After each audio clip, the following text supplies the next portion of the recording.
အားလုံးပဲမင်္ဂလာပါကျမကတော့အင်္ဂလိပ်စာတီချာလေးတီချာပုံညက်ခိုင်ပါကျမဒီနေ့ဗာကြားနံပါတ်ပြီး sharing လုပ်မလဲဆိုရင်ကျမ suggestion နဲ့ advice ရဲ့ကွာခြားချက်လေးကိုပြောပြပါမယ် difference လေးပေါ့နော်ဘာကွာလဲပေါ့နှစ်ခုစလုံးကမြန်မာလိုတဲ့ပဲအကြံပြုခြင်းပဲပေါ့နော်အဲ့အကြံပြုတာမှာဘာကွာနေလဲဆိုရင် suggestion ကကို့မှာ idea ရှိတဲ့ဥစ္စာကိုလှုပ်ရှင်လားလို့ပြောတဲ့အခါမျိုးမှာ suggestion ကိုသုံးပါတယ် advice ကကြတော့ပို့ပြီးတော့ more serious ပေါ့နော်ပို့ပြီးတော့ serious ဖြစ်တဲ့ကိစ္စမျိုးမင်းလုပ်တင်တယ်ဆိုတဲ့ကိစ္စမျိုးမှာ advice ကိုသုံးပါတယ် suggestion ကကြတော့ကို့မှာ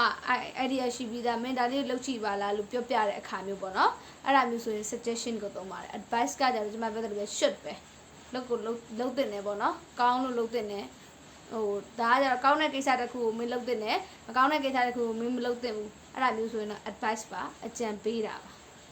နော်အကြံပေးတာ suggestion ကကြတော့ဒီ idea လေးကငါ့မှာတော့ဒီလိုလေးရှိတယ်ဒါပေမဲ့မင်းဒါလေးကိုတော့လုပ်တင်တယ်အဲ့ဒါဆိုရင်တော့ suggestion လို့ခေါ်ပါတယ် suggestion နဲ့ advice နဲ့ကကျွန်မပြောသလိုပဲ suggestion ကကြတော့ကို့မှာ idea ရှိပြီးသားသူများကိုလှုပ်ရှင်လာလို့ပြောတဲ့ကိစ္စမျိုးမှာ suggestion ကိုသုံးပါတယ် advice ကကြတော့ဘယ်လိုအခါမျိုးမှာသုံးလဲဆိုရင်ဆန္ဒလို့ serious ဖြစ်တဲ့ကိစ္စမျိုးပေါ့နော် for example နဲ့ပြောရရင်ကျွန်မက suggestion အတွက်ဆိုရင် try this if you want မင်းလိုချင်စူးစမ်းကြည့်ပေါ့ဆိုတော့ဒါကဒီတိုင်းမရိုးရှင်းချင်းပဲနော် idea လေးချင်းမင်းလိုချင်စူးစမ်းကြည့်ပေါ့ဟိုကကြတော့ကျမတို့က advice ကကြတော့ you should do this မင်းဒါကိုလုပ်တင်တယ်လုပ်ကိုလုပ်တင်တယ်ကောင်းလို့